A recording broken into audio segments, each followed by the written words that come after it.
जी हाँ, नमस्कार। वंदे मातरम साथियों। इस समय की सबसे बड़ी खबर आपको बता दें कि प्रधानमंत्री मोदी साथियों घबरा गए हैं। जहां पर कह सकते हैं कि लोकसभा चुनाव के दूसरे चरण में 13 राज्य और केंद्र प्रशासित प्रदेशों की निवासी सीटों पर आज वोट डाले जा रहे हैं। इसी बीच कांग्रेस नेता राहुल गांधी ने कर्नाटक में प्रधानमंत्री नरेंद्र मोदी पर जमकर निशाना साधा। वहीं पर आपको बता दें कि राहुल ने कहा है कि जो पीएम मोदी ನಾವು ಜಿಎಸ್ಟಿಯನ್ನು ಬದಲಾವಣೆ ಮಾಡ್ತೀವಿ, ನಿಮ್ಮ ಜೊತೆ ಏನು ಅನ್ಯಾಯ ಆಗ್ತದೆ ಆ ಅನ್ಯಾಯವನ್ನ ನಾವು ಸರಿಪಡಿಸ್ತೀವಿ। अब आखिरी बात, आप प्रधानमंत्री के भाषण देखते हो, घबराए हुए हैं।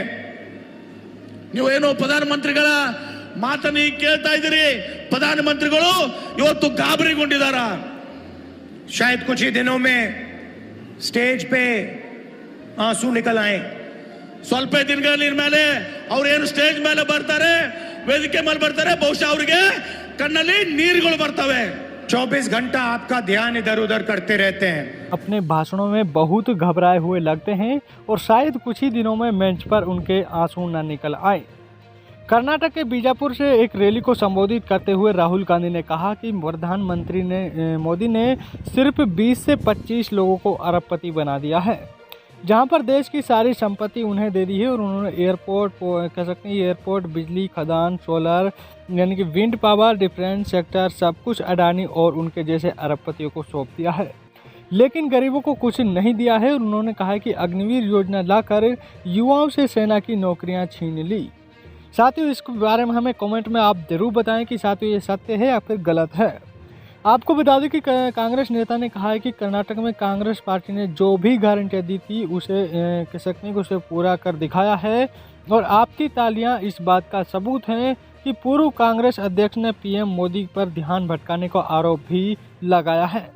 उन्होंने कहा है कि कभी वह चीन और पाकिस्तान की बात करते हैं और कभी वह आपसे थाली बजाने को कहेंगे, और आप भी कह सकते हैं कि कभी आपके मोबाइल कह सकते हैं कि फ़ोन पर टॉर्च लाइट जलाने को कहेंगे। आपको बता दें कि राहुल ने कहा है कि भारत में गरीब, बेरोजगार और महंगाई समेत 4 महत्वपूर्ण मुद्दे हैं, और उन्होंने दावा किया है कि केवल कांग्रेस ही बेरोजगारी समाप्त कर सकती है, महंगाई को काम में कह सकते हैं कि काबू कर सकती है और लोगों को उनकी उचित हिस्सेदारी दिला सकती है। और वहीं पर मोदी ने केवल गरीब जनता का पैसा लूटा है और उन्होंने कुछ लोगों को ही अरबपति बनाया है। जहां पर देश में करीब 22 लोग हैं, कह सकते हैं कि 22 लोग हैं जिनकी कह सकते हैं कि जिनकी संपदा देश की 70 करोड़ लोगों की संपत्ति के सामने केवल 1% लोग देश की 40% संपदा में नियंत्रण रखते हैं। उन्होंने कहा कि मौजूदा हालात में दलितों और अन्य पिछड़ा वर्ग के लोगों को, अल्पसंख्यक और सामान्य श्रेणी के निर्धन लोगों के लिए कोई गुंजाइश नहीं है। और मैं आपको केवल एक वाक्य में अपनी बात साफ कर दूंगा, और मोदी ने इस अरबपतियों को जो संपदा दी है वो पैसा हमें देश की गरीब जनता को देने जा रहे हैं। कांग्रेस नेता युवाओं से वादा किया है और उनकी पार्टी सत्ता में आए तो अग्निवीर योजना को समाप्त कर देगी। साथियों, इस समय की सबसे बड़ी खबर है। ज़्यादा से ज़्यादा शेयर करें, वीडियो को लाइक करें। अभी तक चैनल से नहीं जुड़े हैं तो चैनल को ज़रूर सब्सक्राइब करें, जिससे कि आपको हर महत्वपूर्ण खबरें मिलती रहेगी। धन्यवाद।